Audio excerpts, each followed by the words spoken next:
Alice, thank you so much for taking the time to chat to us today. My first question, would you tell us a little bit about your role at ClientEarth? Yes, thank you for having me. So I head up the climate program at ClientEarth. Our objective is to drive companies, financial institutions and governments towards net zero by 2050, which is consistent with the Paris Agreement. So you presented the environmental keynote on climate change's influence on future business ventures. So how will climate disclosure laws impact the downstream industry? Well, climate disclosure laws are very important, and so there are two reasons, actually. So the first one is that under company law globally, companies are required to disclose principal risks to their business. And in the context of climate change, if you work in the oil and gas sector, then that includes climate change. And so we are not seeing adequate disclosure of these risks in annual reports yet. We expect, therefore, to see an increase in the kinds of lawsuits that the Attorney General is now bringing against Exxon, where they are alleged to have misled the institutional investors on the proxy price on carbon that they apply. There will probably be more cases like that. So there's liability risk that is arising from climate disclosure laws.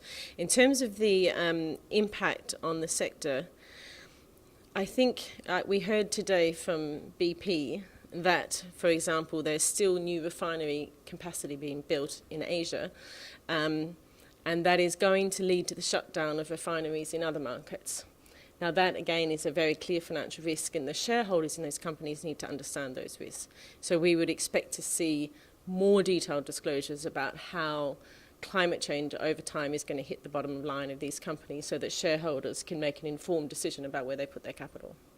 And how would you say that refinery and petrochemical stakeholders can avoid increasing risk in climate litigation? Well, one is to be transparent with your shareholders, so to comply with the laws around in each jurisdiction, which are broadly similar, disclose principal risks in your annual reports. Secondly, we are going to have to see a transition to net zero by 2050, because that is the path that the Paris Agreement requires.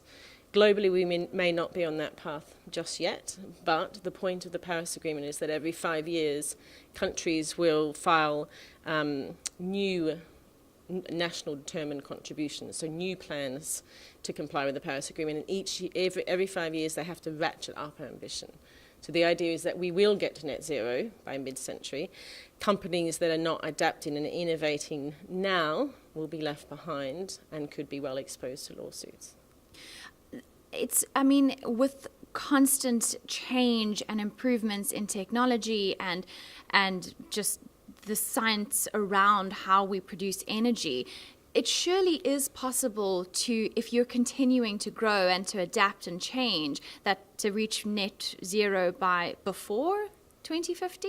It's quite possible. So, in California, they've set a net zero target for 2045. And indeed, some countries are looking at earlier. I think you're absolutely right. I think as technology innovation improves, which it does monthly, it seems, that these targets could even be brought back. And indeed, one of the primary reasons I came to this conference is because I think the engineering, the sophistication and innovation that these attendees have, if they can apply that to produce low carbon solutions, then we're all going to be in a better place. You see it with assets, with projects. The lifespan of these projects are continuously extending because of the improvement of technology. In the exact same way, it should be possible to roll back and reach net zero in the same time frame. Yeah, I do believe with proper with planning, long-term planning, that is indeed possible. And we are seeing leadership from some companies like Total and Shell who are setting these long-term targets.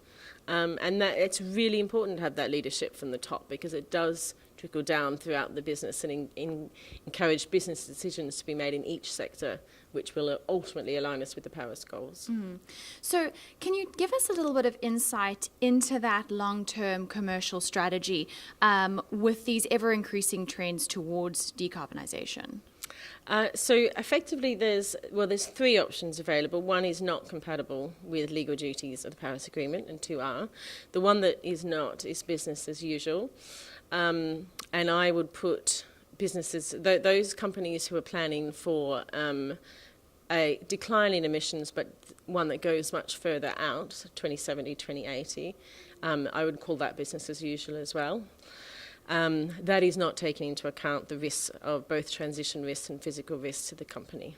The two strategies that are compatible are either managed decline, so actually planning for the company to wind down and close by 2050. It is actually the model which Legal & General, a big investment house in Europe, has proposed, because they have done a lot of research and concluded that oil and gas companies weren't particularly well placed to innovate in the future. And they would prefer to see a model where over time dividends and cash is paid back to shareholders. That strategy, although confronting, is actually one that is a good way to deal with the uncertainty ahead, because it gives the companies time to plan for retraining of employees, to preserve pensions, which won't happen if companies go into administration. So that's one option. The second one, which is more exciting, is adapt and evolve. And again... Much more exciting. Much more exciting, I know. Understandably so. For sure, yeah. The managed decline is quite attractive to institutional investors, though, which is something that needs to be considered.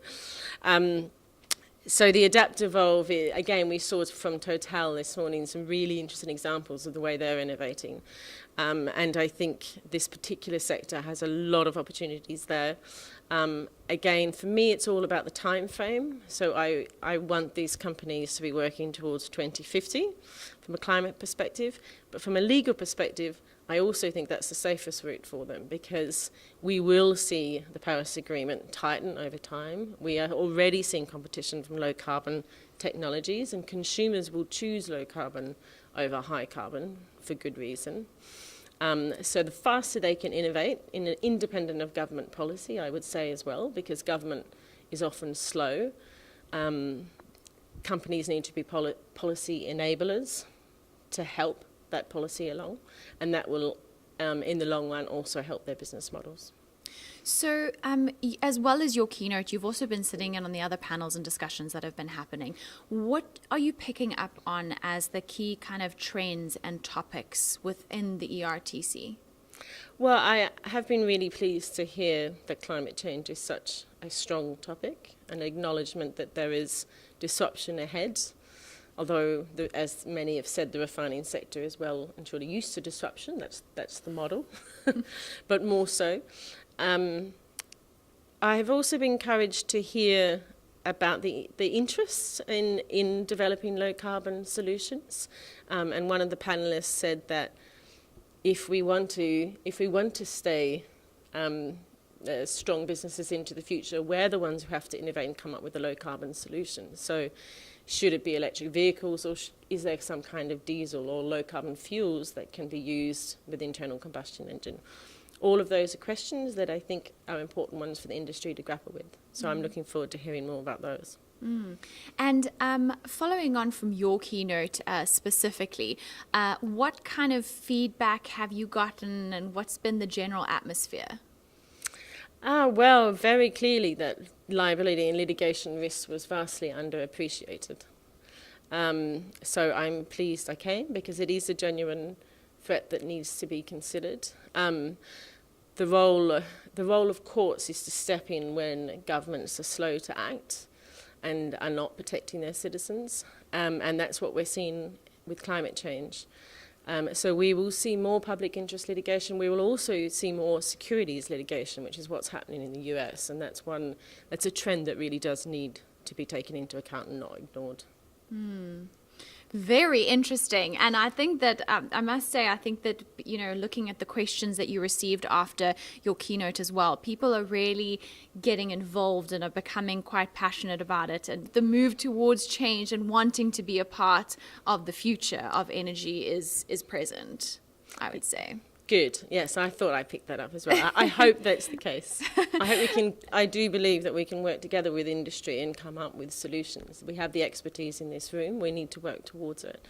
The law can be an enabler to assist them to do that. And quickly, if we could chat about the ERTC. This is your first conference that you're attending with the WRA. Could you tell me a little bit about your experience thus far? Well, I was really pleased that I was invited to speak here, actually, because I haven't been invited to speak at oil and gas conferences before, and I think it's really important that our two sectors talk more.